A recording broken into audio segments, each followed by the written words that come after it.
Why do so many incredible women find themselves chasing after men who barely acknowledge their worth? You know the type. Brilliant, accomplished, beautiful women who somehow end up pouring their energy into relationships with men who treat them like an afterthought.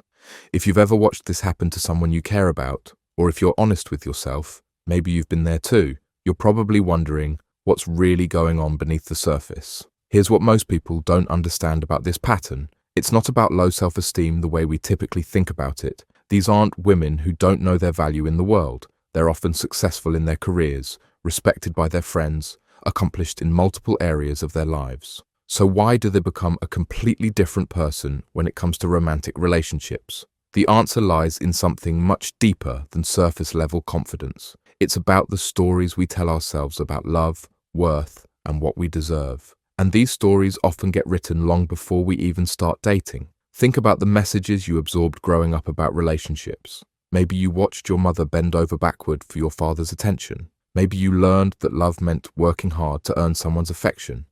Maybe you were praised for being accommodating, for putting others first, for never being too much trouble. These early lessons about how to be lovable don't just disappear when we become adults. They become the blueprint for how we navigate romantic relationships. But there's another layer to this that's even more complex. When a woman chases a man who doesn't value her, she's often trying to solve an old wound. She's attempting to finally get the love and validation that felt just out of reach earlier in her life.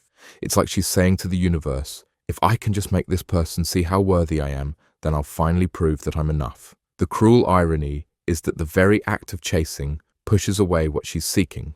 When you're constantly trying to prove your worth to someone, you're operating from a place that assumes you're not already worthy. And that energy is palpable. The man senses it, even if he can't articulate it, and it actually makes him less likely to value her, not more. Here's where it gets really painful. The less he values her, the harder she tries. She interprets his disinterest as a challenge to overcome, rather than information about his character or their compatibility. She thinks, if I just love him better, if I just give more, if I just become more understanding, more patient, more accommodating, then he'll finally see what he has. But this creates a devastating cycle. The more she gives without receiving, the more resentful she becomes, even though she's choosing to give. The more resentful she becomes, the more she needs his validation to feel okay about herself.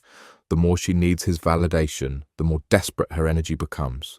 And desperation is the opposite of the confident, self-assured energy that actually attracts healthy love. What's happening here isn't just about romantic relationships. It's about a fundamental misunderstanding of how attraction and respect work. When you chase someone who doesn't value you, you're teaching them that your attention doesn't require their effort. You're showing them that they can receive your love, your time, your energy, your emotional investment without having to give anything meaningful in return. And here's the part that might be hard to hear. Sometimes women chase unavailable men because it's actually safer than being in a real relationship. If you're constantly focused on winning someone over who doesn't want to be won, you never have to deal with the vulnerability of being truly seen and potentially rejected for who you really are. You can always tell yourself that if he just understood you better, if the timing were different, if he weren't so damaged or scared, then it would work. This keeps you in control of the narrative.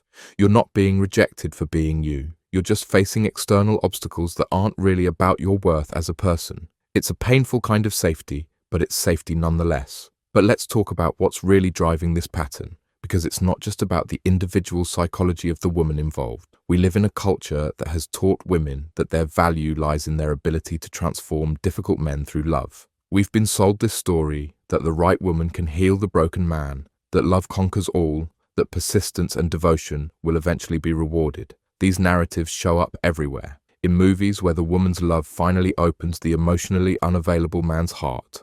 In songs about loving someone who doesn't love you back being somehow noble and romantic. In the idea that if you just wait long enough, try hard enough, love selflessly enough, you'll earn the relationship you want. But real love doesn't work like that. Real love isn't something you earn through perfect behavior or endless patience. Real love recognizes your worth from the beginning and treats you accordingly. Real love doesn't require you to audition for the part of girlfriend or wife. Real love doesn't make you feel like you're constantly on thin ice, wondering if today is the day you'll finally say or do the wrong thing and lose everything. So what does it actually take to break this cycle? First, you have to get brutally honest about what you're really seeking. Are you looking for a genuine partnership with mutual respect and affection? Or are you trying to heal an old wound by finally getting someone unavailable to choose you? These are two completely different goals, and they require completely different approaches. If you're trying to heal an old wound, the work isn't in the relationship. The work is in understanding what that wound is and learning to give yourself what you've been seeking from others. This might mean therapy, it might mean journaling, it might mean having difficult conversations with family members, it might mean grieving relationships or experiences that didn't give you what you needed. But if you're genuinely looking for partnership, then you have to start honoring your own worth by walking away from situations that don't honor it. This means paying attention to how someone treats you early on and believing them when they show you who they are. It means not making excuses for behavior that doesn't meet your standards. It means being willing to be alone rather than accepting less than you deserve. Here's what changes when you truly understand your worth. You stop seeing disinterest as a challenge and start seeing it as information. You stop trying to convince people to value you and start spending time with people who already do. You stop giving your energy to potential and start investing in reality. The women who break this pattern aren't the ones who finally find the right unavailable man to transform. They're the ones who realize that their energy is precious and should only be given to people who treat it as such. They're the ones who understand that the right person won't require them to be anyone other than who they already are. Your worth isn't something you prove, it's something you embody. And when you embody it fully, you naturally attract people who recognize and celebrate it. The chase ends not when you finally catch someone who doesn't want to be caught, but when you realize you never needed to be chasing anyone in the first place.